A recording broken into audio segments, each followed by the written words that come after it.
Sepertinya saya cowboy, tapi yang saya lakukan adalah mengembalikan kepercayaan masyarakat ke pemerintah. Itu juga atas pemerintah Bapak Presiden. Sebisa mungkin nggak ikut, biar aja mereka selesaikan business to business. Jadi top. Ketika Pak Purbaya menyampaikan sesuatu terkait dengan kebijakan A, B, C, dan D, ini juga harus dibarengi dengan isinya.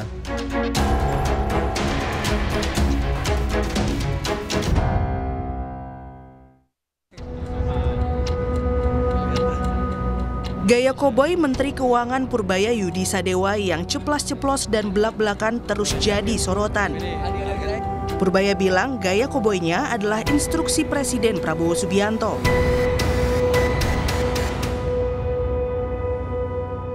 Jadi saya nggak berani gerak sendiri. Jangan dianggap saya koboi, saya hanya perpanjangan tangan dari Bapak Presiden, kira-kira begitu. Dengan versi yang lebih halus malah. Kata Purbaya, pribadinya yang ceplas-ceplos justru mengembalikan kepercayaan publik kepada pemerintah. Ini indeks kepercayaan masyarakat ke pemerintah. Kalau jatuh seperti ini keadaan buruk. Kalau sana bagus. Ini kemarin waktu bulan September, Agustus September itu turun terus, Juli, Agustus September turun terus ke titik terendah sini. Inilah terjadi banyaknya demo. Tapi kita lakukan kebijakan yang mungkin untuk bagian kalangan agak drastis, agak ceplas-ceplos, tapi ini berhasil mengembalikan sentimen masyarakat ke pemerintah.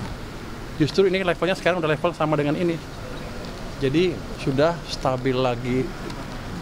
Jadi stabilitas pemerintahan amat baik di mata masyarakat. Beberapa waktu lalu, Purbaya pun tak ragu mengancam penjarakan mafia pakaian bekas. Ia menegaskan sanksi denda dan larangan impor seumur hidup menanti para importir pakaian bekas ilegal. Menurut Purbaya, kebijakan ini demi melindungi industri tekstil dan produk dalam negeri. Nama-namanya saya udah punya sih, siapa yang biasanya tukang impor segala macam. Saya harapkan mereka mulai hentikan itu. Jadi nanti barangnya dimusnahkan, orangnya denda, dipenjara juga, dan akan di blacklist. Yang terlibat itu saya akan larang impor seumur hidup. Siapa yang nolak saya tangkap duluan. Kalau yang pelaku thrifting yang nolak-nolak itu ya saya tangkap duluan ya, berarti kan dia pelakunya, clear. Kebijakan lainnya, Purbaya bilang akan merekrut peretas alias hacker andal untuk perkuat sistem inti administrasi perpajakan Direktorat Jenderal Pajak. Langkah ini guna menutup potensi kebocoran data pada sistem pajak nasional. Dan kita juga udah panggil hacker kita yang jago-jago, orang Indonesia ya, bukan orang asing, yang jago-jago. Anda jangan ngira loh, orang Indonesia tuh hackernya jago-jago banget. Di dunia juga ditakutin rupanya. Saya panggil yang ranking dunia itu, yang jagoan.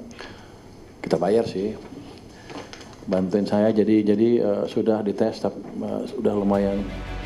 Purbaya pun jadi sorotan saat menolak pembayaran utang kereta cepat Jakarta-Bandung Wush yang mencapai 120 triliun rupiah pakai APBN. Saat pemerintah Indonesia dan Tiongkok sepakat merestrukturisasi utang Wush hingga tenor 60 tahun, Purbaya memastikan tak akan terlibat dalam tim restrukturisasi. Bagus, saya nggak ikut kan? Top. Berarti nggak diajak ke Cina, Pak? Enggak lah. Kan katanya si Pak Doni dia mau ngajak pemerintah juga buat ke Cina. Paling menyaksikan. Kalau mereka udah putus kan udah bagus. Top. Enggak, saya sebisa mungkin nggak ikut, biar aja mereka selesaikan business to business. Jadi top.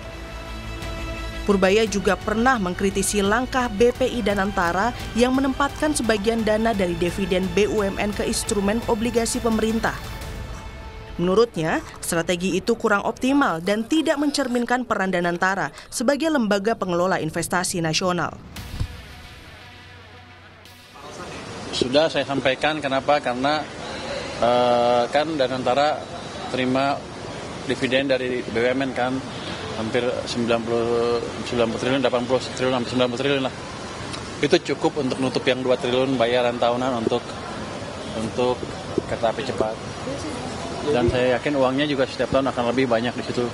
Sekian puluh triliun akan lebih, dan sebagian katanya akan ditaruh di obligasi punya saya lagi, pemerintah lagi. Saya tadi sempat kritik Kalau Anda taruh obligasi segitu banyak di pemerintah, keahlian Anda apa? Ceplas-ceplos Menko Purbaya yang mengusik sejumlah orang dilirik oleh partai politik.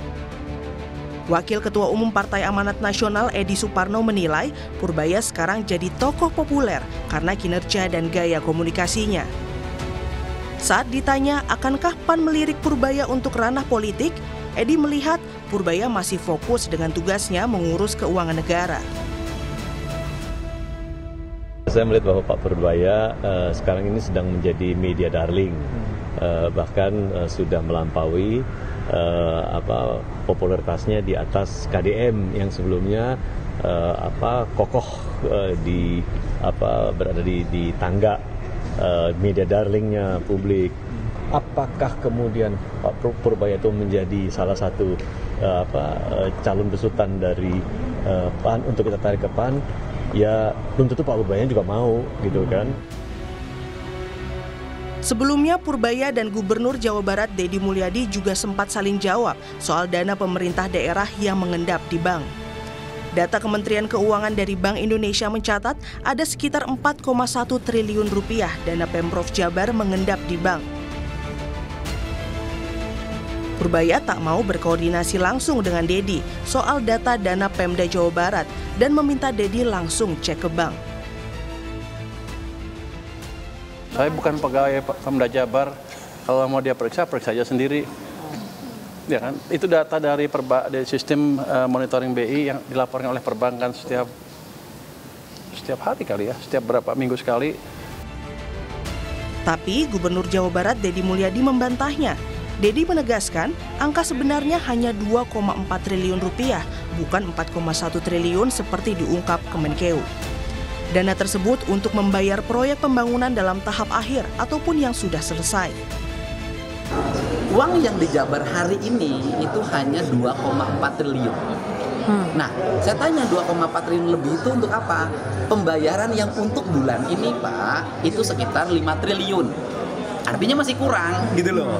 Nunggu dari mana? Nunggu dari dana bagi hasil pemerintah pusat. Nunggu masuknya dana yang bersumber dari pendapatan daerah. Publik menilai gaya komunikasi Menko Purbaya nyeleneh ala koboi.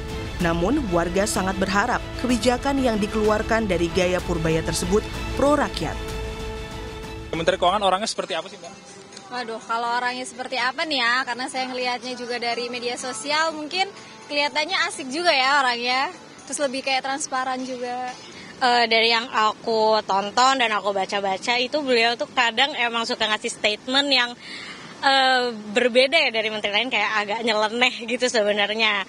Cuman somehow untuk beberapa statement menurut aku setuju sih, kayak ada beberapa komentar-komentar beliau terkait kebijakan yang dibuat oleh mungkin pemerintah lain atau oleh DPR gitu ya. Itu yang menurut saya itu beliau pro rakyat. Menurut aku dia cukup ya dengan label cowboy dia sih make sense ya. Dan seneng aja punya menteri yang memang dia pro rakyat. Direktur Ekonomi Digital Selios Nailul Huda mengingatkan, poin pernyataan Purbaya lebih penting untuk diperhatikan publik. Meski publik suka gaya koboi Purbaya, tapi kementerian lembaga juga perlu satu suara agar kepercayaan publik terhadap pemerintah tetap terjaga.